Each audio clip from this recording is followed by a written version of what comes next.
turakwitabye karame Nyagasani kuko uduhamaganga kuri buri munsi kubera impuhwe zawe. Turaje kugira ngo tukubone maze ukomeze kutugera neza buri munsi. Mu izina ry'Imana Data na Mwana na Roho Mutagatifu, amen.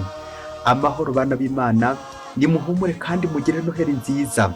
Tugeze ku wa mbere w'icyumweru cya kabiri cya Noheli, tariki 2 Mutarama 2023, ubwo Kiliziya umubyeyi wacu yaduteguriye amasomo aryoshye cyane agiye gutwereka Kristo. Twamara kubona Kristo natwe tukajya kumwereka abandi. Isomo rya mbere ryo mu ya mbere ya Yohani, umutwe wa 2 umurongo 22 kugeza ku 28. Ngora mutima zanjye, ninde mubeshyi ataruhakana ko Yezu ari Kristo? Ngonye murwanya Kristo uhakana Imana Data na Mwana. Umuntu wese uhakana Imana Mwana ntaba ari kumwe n'Imana Data, nawe uhamya Mwana aba ari kumwe n'Imana Data. Mwebweho rero ubutumwa mwumvise kuva mu ntangiriro nibubagumemo. Niba ubwo butumwa mwumvise kuva mu ntangiriro bagumyemo, namwe muzaguma muri Mwana no muri Data. Dore isezerano we ubwe yadusezeranyije niryo kuzaduha ubugingo buhoraho. Ngibyo rero byo nagiraga ngo mbandikire kubyerekeye abashaka kubayobya. Naho mwebwe isigwa ryabakoreyeho ryabagumyemo, mukaba mudakeneye ko hagira undi uza kubigisha. Ubwo rero isigwa rye ari ryo mukesha kumenya byose, rikaba ari nyakuri kandi ritabeshya, nimugume muri we nk'uko mwabyigishijwe. Bityo twana twanjye, nimugume muri we kugira ngo igihe azigaragariza tuzagira amizero yuzuye, kandi twe kuzakorwa n'isoni zo kuba turi kure ye igihe cy'amaza ye. Iryo ni ijambo ry'Imana. Zaburi 98. Imipaka yose y'isi yabonye ugutsinda kw'Imana yacu. Nimuririmbire Uhoraho indirimbo nshya, kuko yakoze ibintu by'agatangaza. Indyo ye, ukuboko kwe k'ubutagatifu byatumye atsinda. Uhoraho yagaragaje ugutsinda kwe, atangaza ubutabera bwe mu maso y'amahanga. Yibutse ubuntu bwe n'ubudahemuka bwe agirira inzu ya Isiraheli. Imipaka yose y'isi yabonye ugutsinda kw'Imana yacu. Nimusingize Uhoraho ku isi hose, nimuvuze impundu kandi muririmbe. Imipaka yose y'isi yabonye ugutsinda kw'Imana yacu. Nyagasani Yezu nabane namwe. Amagambo mu Ivanjili ntagatifu uko yanditswe na Yohani, umutwe wa mbere umurongo wa 19 kugeza ku 28. Dore ubuhamya bwa Yohani Batista igihe abayahudi b'i Yerusalemu bamutumyeho abahereza bitambo n'abarevi kumubaza ngo urinde. Yohani yaremeje ntiyahakana, ahamya agira ati sindi Kristo. Nabo baramubaza bati bite se? Uzabe uri Eliya? Arabasubiza ati sindi we. Uzabe se uri wa muhanuzi ugomba kuza? Arabasubiza ati oya. Baramubwira bati rwose urinde kugira ngo tugire icyo dusubiza abadutumye? Wibwira kurinde? Arabasubiza ati ndijwi ry'uvugira mu butayu aranguruye ati nimutunganye inzira ya Nyagasani nk'uko umuhanuzi Izayi yabivuze.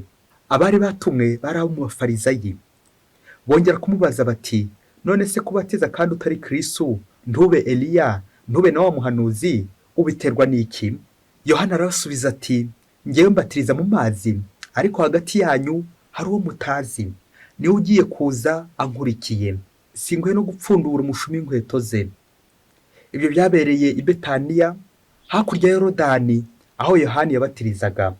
Iyo ni Ivanjili ntagatifu. Bakristo bavandimwe, Yezu Kristo akuzwe. Anga tugeze ni kuri wa murongo wacu buri munsi. Ndakwifuriza kuza tugasanga Kristo kugira ngo dusanganire, maze tumubone, tumwereke abandi buri munsi. Turacyari mu gihe cya Noheli, aho cyane cyane tuzirikana uko ugira umuntu kwa jambo. Imana yigize umuntu, Yezu Kristo urumuri rw'amahanga yaje munsi kugira ngo aducungure. Muri uyu mwanya turi kwakira ubuhamya bwa Yohani Batista werekana Yezu. Ubwo koko Yohani Batista integuza ya Mesiya, umubatiza ndetse n'umuhanuzi. Turazirikana ubwo butumwa bwe, nanone tuzirikana uburyo yateguriye Mesiya, nuko Yezu aza munsi kugira ngo aze kuducungura, afite integuza, afite abamuteguriye, afite abamubanjirije. Umunsi umugabo yabwiye mugenzi we ati umva rero uri inshuti yanjye, muri iyi minsi mikuru ngiye kuzakugabira ihene kugira ngo uyirye uyisangire n'inshuti n'abavandimwe. Ariko iyo hene izaba atari ishashi ntibe n'isekurume. Nuko ngo ya nshuti ye ngo iramubwira iti umva rero urakoze kungabira kandi uri umuntu mwiza, nawe rero icyo nagusaba, iyo hene uzayinzanire atari ku manywa atari na nijoro. Bakristo bavandimwe, Yezu Kristo akuzwe. Yamvuga igira iti indyarya ihimwa n'indyamirizi.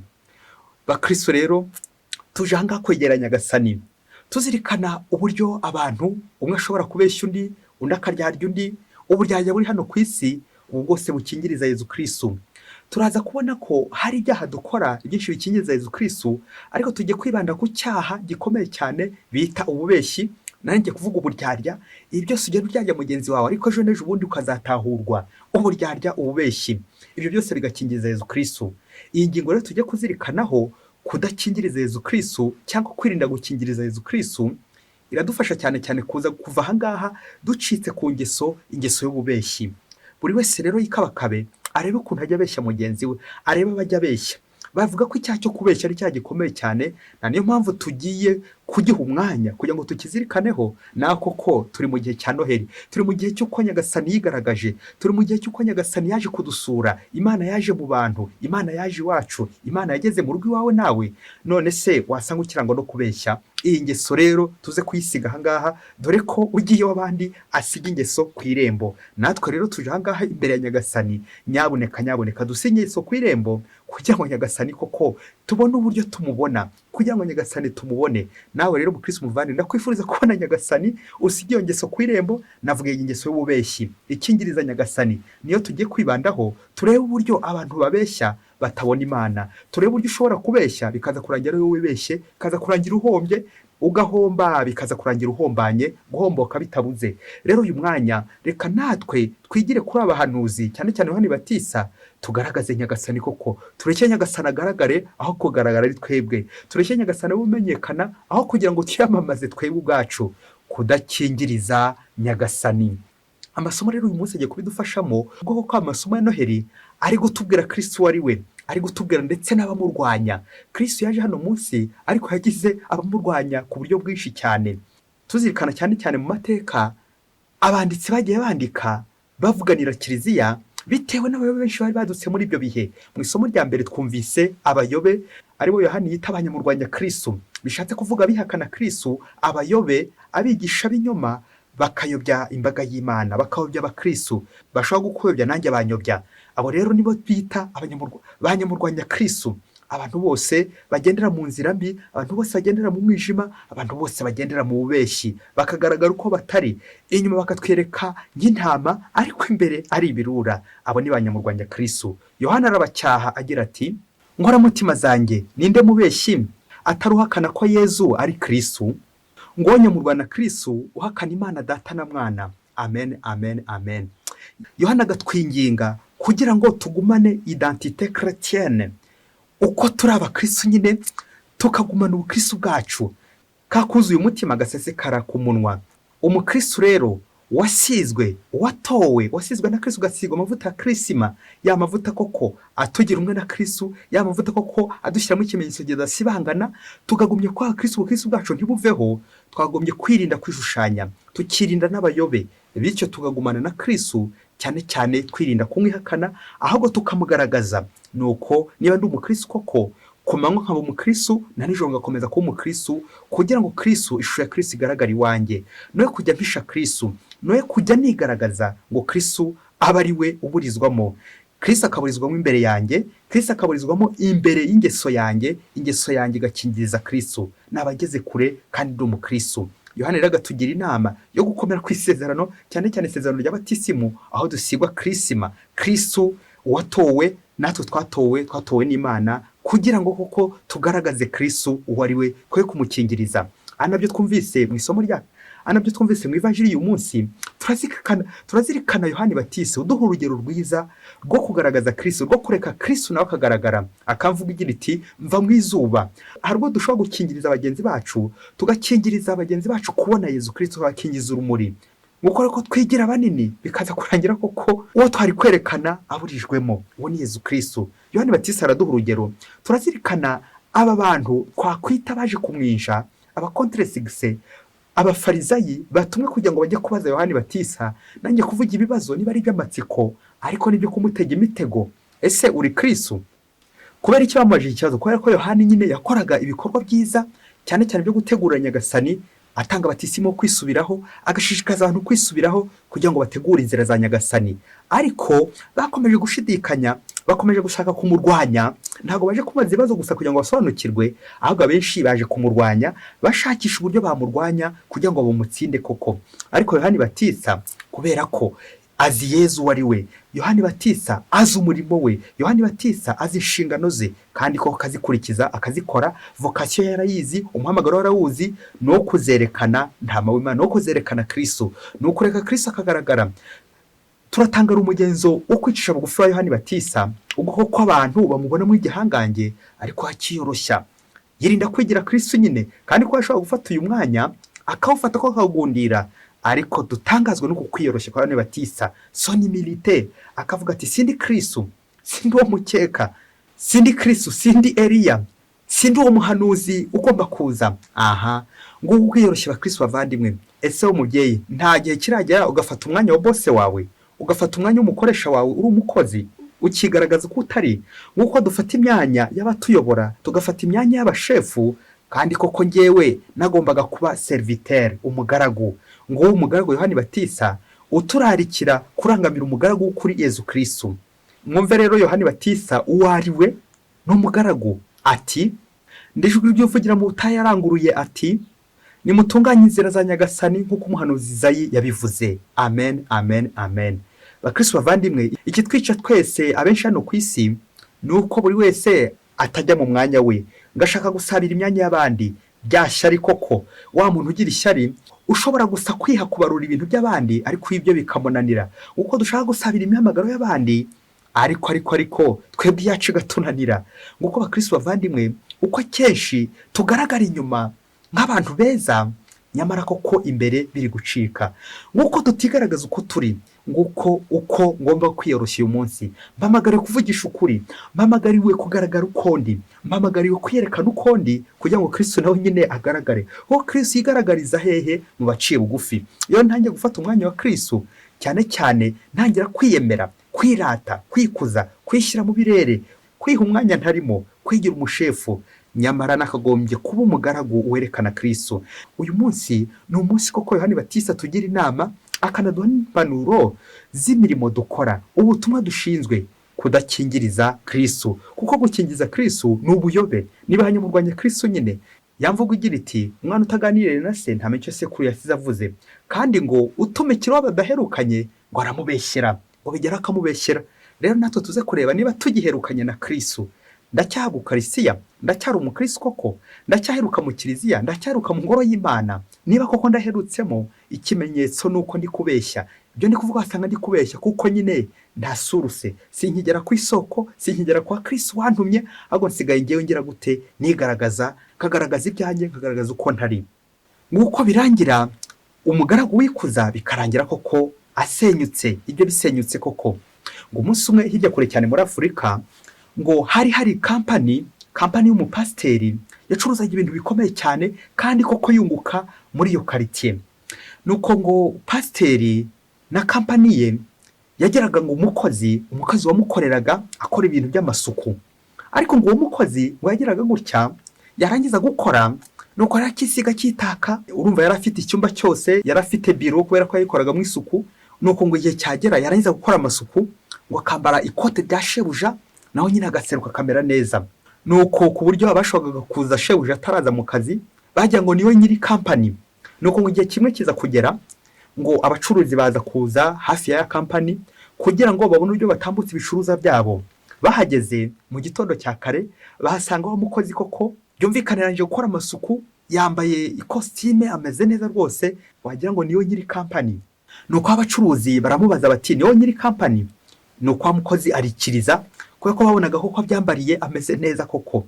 Amaze kwikiriza baramubwira bati ubu rero kampani yawe turi gushaka natwe kwiteza imbere, ariko natwe tukagira natwe ibyo dutambutsamo kugira ngo dushobore kunguka vana bwangu.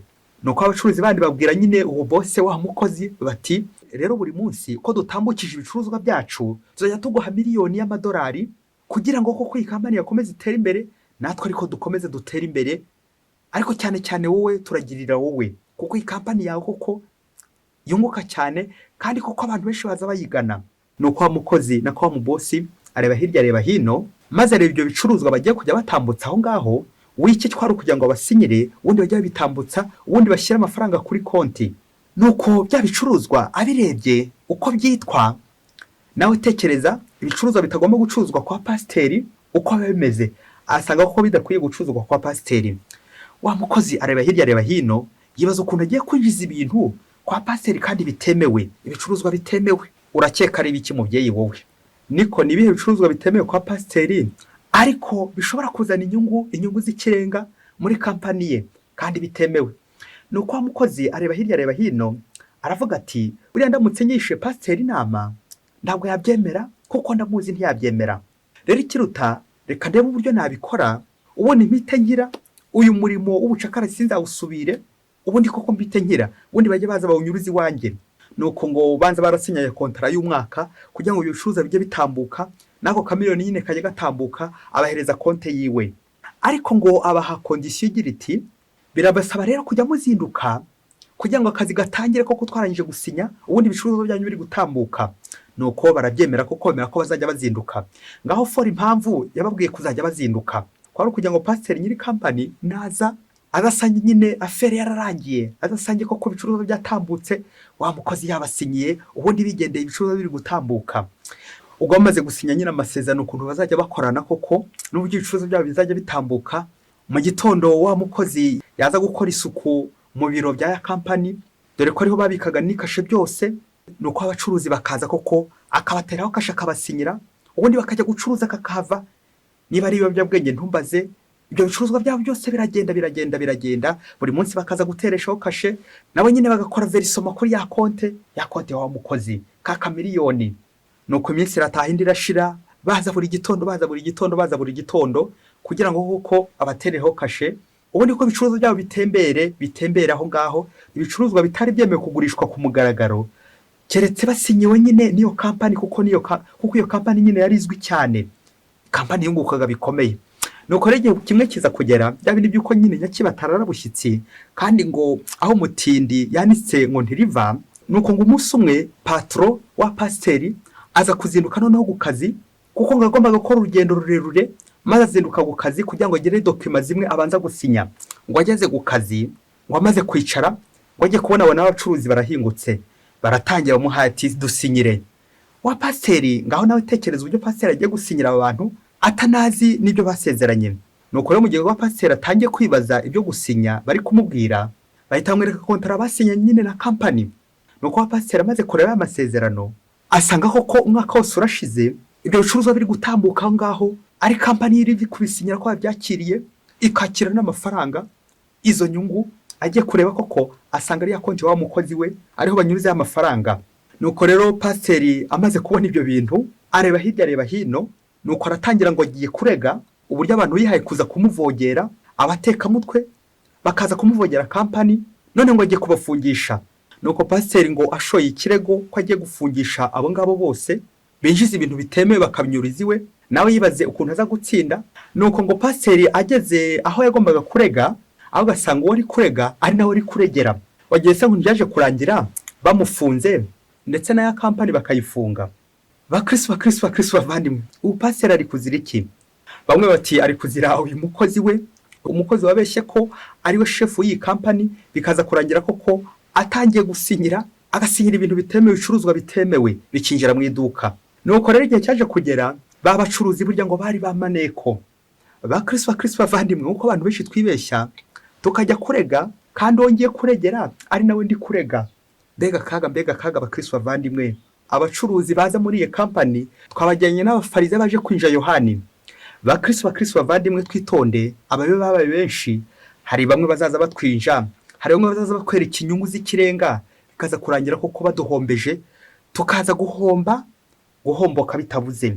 Nguko inganda zacu nyinshi zizahirima bitewe n'abatekamutwe abakontresigise babandurega, bikazarangira ari buri no kuregera n'ubundi. Nguko abantu benshi bigira abanyoni nyinshi, bamwe bakaza batubeshya batwizeza inyungu z'agatangaza, bikaza kurangira ari bo banaduhiritse n'ubundi. Bakristo bavandimwe, kuri izi ntangiro z'umwaka buri wese yitondera abayobe, witondera abatekamutwe, witondera abacuruzi baza bakubeshya ngo bagiye gukungura ibintu bya mirenge, bagiye gufungura ibintu byinshi, bikaza kurangira koko mu iduka ryawe, muri butike yawe, muri kampani yawe hinjiye ibintu bitagomba guhinjira, bikaza kurangira koko ibyo bintu bigiye kugukurira igifungo, bikagukurira uburoko n'ibindi byinshi cyane. Kubera iki? Biradusaba ubushishozi ku batekamutwe, biradusaba kugenzura ibyo dukoresha, biradusaba kongera kugenzura za sinyatire zacu, biradusaba kongera kugenzura biro zacu niba nta bandi bazikoreramo, kugira ubushishozi buhambaye muri ibihe turimo, kuko turi mu bihe bya nyuma, ibi by'abatekamutwe, ibihe by'abayobe banyamurwanya Kristo, babandi bitwikira ijoro, babandi bitwikiriza amafaranga, bikaza kurangiza amafaranga ariko ari gukingiza Yezu Kristo. Uze kureba nawe mu iduka ryawe, niba nta bintu ufite uri gucururizamo, ushobora kuba utazi n'uburyo byinjiyemo, ushobora kuba utazi n'uburyo byasinyiwe, bikaza kurangira koko bari kugutwara intambike ugeze mu buroko, kandi koko waraguzwe. Biradusaba rero kuba maso kugira ngo kuko ejo n'ejo bundi ibyacu bitazahomba, abacu batazahomba. Ngukore natwe abakristo bavandimwe, Yezu Kristo afite icyo yaduhamagariye. Yezu Kristo ashobora kuba yarampamagariye gukora isuku nk'uriya mugaragu, nk'uriya muplanto wese, ariko nkagira gutya nkajya niha umwanya wa databuja, bikazarangira kampani yose nyikozeho, bikazarangira wa mwanya nk'ubuze, bikazarangira ndi gushaka inyungu nyinshi cyane, ariko umwanya wanjye w'ubugaragu, umwanya wanjye wa serivisi narawutaye. Ndi gushaka gukira ku ngufu, ndi gushaka kwiyemera gukira ku ngufu. Babyeyi, abantu benshi bashaka gukira ku ngufu, ariko bakibagirwa ubukire bw'ingenzi, ubukire bwa roho, ubukire bwa roho. Bakristo bavandimwe, muri Yesu uzasanga abantu benshi bari gushaka kunguka by'agatangaza, ibintu by'ikirenga, ariko ujye wibaza uti ibi bintu biturutse kwa Kristo cyangwa n'ibinyamurwanya Kristo? Ibintu ndi gucuruza biri gukingurira Kristo cyangwa biri gukingiriza Kristo? Ese nta ngeso mbi, cyane cyane ingeso yo kubeshya, ngihindura uko ntari, ngigira maneko ngo ndi umucuruzi kandi koko ndi maneko, ndi gushaka kuyobya ndetse no gushaka gusahura abandi, maneko, kandi ndi umukristo w'indani, ariko ninjye ucuruza ibitemewe, ninjye ucuruza ibiyobyabwenge, ninjye ucuruza ibicuruzwa bikingiriza Kristo, kandi bibaho ku buryo bwinshi.